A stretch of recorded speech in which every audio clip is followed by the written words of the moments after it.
नमस्कार दोस्तों, मैं हूं पंकज कुमार और आप देख रहे हैं राजस्थान न्यूज। चलिए जानते हैं राजस्थान की 50 फटाफट बड़ी खबरों को सिर्फ 10 मिनट में। आप इस वीडियो को कहां से देख रहे हैं हमें कमेंट में जरूर बताएं और इस वीडियो को लाइक कर दीजिए। आरएएस मुख्य परीक्षा 20 और 21 जुलाई को होगी आयोजित। आरपीएस फुल कमीशन बैठक में फैसला। अजमेर से बड़ी खबर है, राजस्थान प्रशासनिक सेवा मुख्य परीक्षा 2023 की नई तारीख का ऐलान कर दिया गया है। राजस्थान लोक सेवा आयोग ने 27 और 28 जनवरी को आरएएस मुख्य परीक्षा की तारीख निर्धारित की थी, लेकिन अब परीक्षा का आयोजन 20 और 21 जुलाई को आयोजित होगी। तारीख बढ़ाने की अभ्यर्थियों की मांग को लेकर सीएम कैबिनेट में चर्चा हुई थी। इसके बाद आज शाम आरपीएस फुल कमीशन बैठक में फैसला हुआ। परीक्षा की रिवाइज्ड तारीखें आधिकारिक वेबसाइट आरपीएससी राजस्थान gov.in पर अपलोड की जाएगी। उम्मीदवारों को सलाह दी जाती है कि वे अधिक जानकारी के लिए नियमित रूप से आधिकारिक वेबसाइट चेक कर सकते हैं।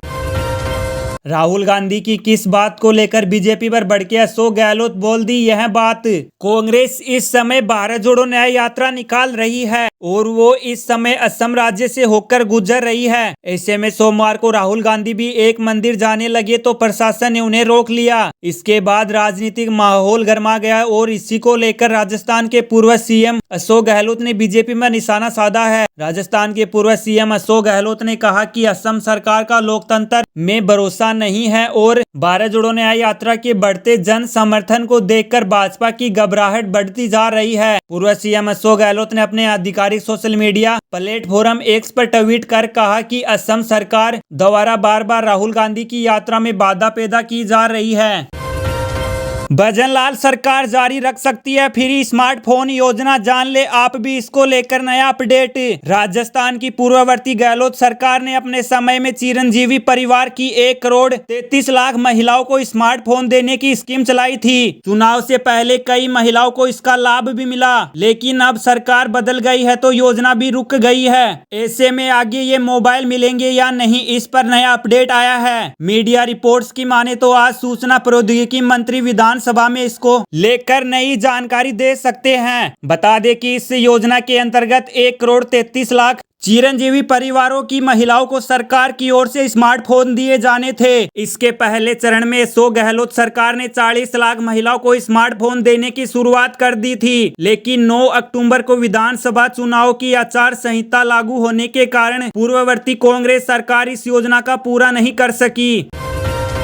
लोकसभा चुनाव में कांग्रेस की ये रणनीति भाजपा के लिए बन सकती है मुश्किल। इस बार 25 का है टारगेट हो सकता है। देश में लोकसभा चुनाव को लेकर तैयारियां जोरों पर है। ऐसे में राजस्थान में भी कांग्रेस रणनीति बनाने में जुटी है। कांग्रेस इस बार चाहती है कि किसी भी सूरत में राजस्थान में इस बार भाजपा को लोकसभा चुनाव में पूरी 25 सीटें नहीं मिली।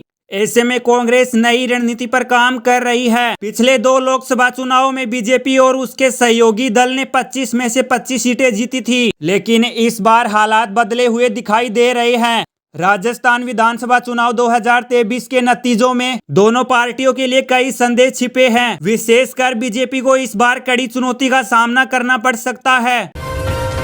राजस्थान में सर्दी दे रही है रह रहकर झटके, फतेहपुर में पारा फिर पहुंचा 1 डिग्री के पास, जानिए मौसम का हाल। राजस्थान में सर्दी रह रहकर झटके दे रही है। 2-4 दिन की राहत के बाद सूबे के फतेहपुर में पारा एक बार फिर जमाव बिंदु की ओर बढ़ने लग गया है। राजस्थान में अभी भी कई इलाकों में कोहरे, शीतलहर और जोरदार सर्दी का कहर लगातार जारी है। सुबह और शाम को तो लोगों को अलाव का सहारा लेना ही पड़ता है। दिन में जरूर अच्छी धूप खिलने से मौसम साफ रहता है और सर्दी से आंशिक राहत मिली रहती है, लेकिन राहत गहराते ही सर्दी जोर पकड़ जाती है और फिर वह सुबह 10 बजे कनकपाती छुड़ती रहती है। मौसम विभाग के अनुसार राजस्थान में फिलहाल मौसम शुष्क बना हुआ है। प्रदेश में अभी भी कई इलाके अति शीतलहर की चपेट में हैं। मौसम विभाग के मुताबिक सोमवार को सर्द शहर सीकर का जिला फतेहपुर रहा। वहां तापमान 1.6 डिग्री दर्ज किया गया है। उसके बाद अलवर भी कम ठंडा नहीं रहा, वहां तापमान 2.8 डिग्री दर्ज किया गया है।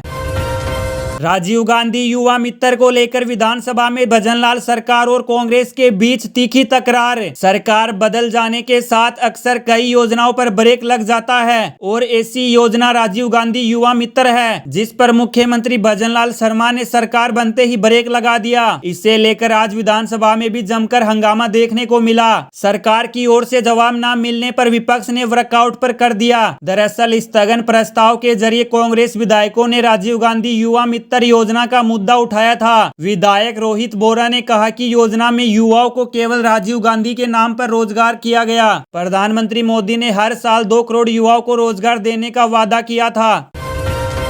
पीएम किसान की 16वीं किस्त मिलेगी उन्हीं किसानों को जिन्होंने करवाया है ये एक काम। देख ले आप भी एक बार। किसानों को साल में 6,000 रुपए की आर्थिक मदद दी जाती है। वहीं इस पैसे को 2-2 हजार रुपए की 3 किस्तों में दिया जाता है। अब तक सरकार ने 15 किस्तें जारी कर दी है और 16वीं किस्त का इंतजार है। लेकिन इस बार 16वीं किस्त उन्हीं किसानों को मिलेगी जिन्होंने ये काम करवाया है। अगर नहीं करवाया है तो फिर आपकी 16वीं किस्त अटकेगी। ऐसे में किसानों के लिए एक काम करवाना जरूरी है। अगर आप पीएम किसान योजना से जुड़े हैं तो आपके लिए ई-केवाईसी करवाना बेहद जरूरी है। अगर आप ये काम नहीं करवाते हैं तो आपकी किस्त मिलना मुश्किल हो जाएगा। सरकार के नियमों के मुताबिक योजना से जुड़े प्रत्येक किसान को ई-केवाईसी करवाना अनिवार्य है।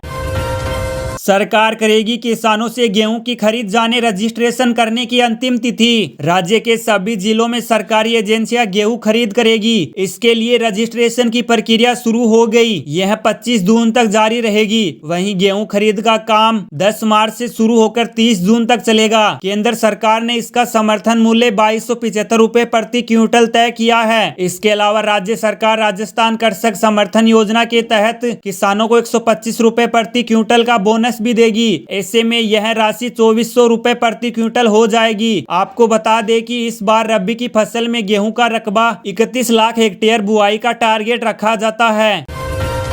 आधार कार्ड नहीं रहा अब डेट ऑफ बर्थ प्रूफ का आधार, ये डॉक्यूमेंट्स होंगे मान्य। आधार कार्ड में दर्ज डेट ऑफ बर्थ जन्म प्रमाण पत्र के लिए मान्य नहीं होगा। ईपीएफओ ने कहा कि अब जन्म तिथि के प्रूफ के रूप में आधार को वैलिड डॉक्यूमेंट नहीं माना जाएगा। इसको लेकर ईपीएफओ ने एक सर्कुलर भी जारी किया है। सर्कुलर के मुताबिक आधार को वैलिड डॉक्यूमेंट की लिस्ट से हटाने का निर्णय भारतीय विशिष्ट पहचान प्राधिकरण यानी यूनाइटेड के निर्देश के बाद लिया गया है। सर्कुलर के मुताबिक ईपीएफओ से संबंधित कामकाज के दौरान जन्म तिथि या डेट ऑफ बर्थ में अपडेट करने के लिए भी आधार को स्वीकार्य डॉक्यूमेंट्स की लिस्ट से हटाया जा रहा है।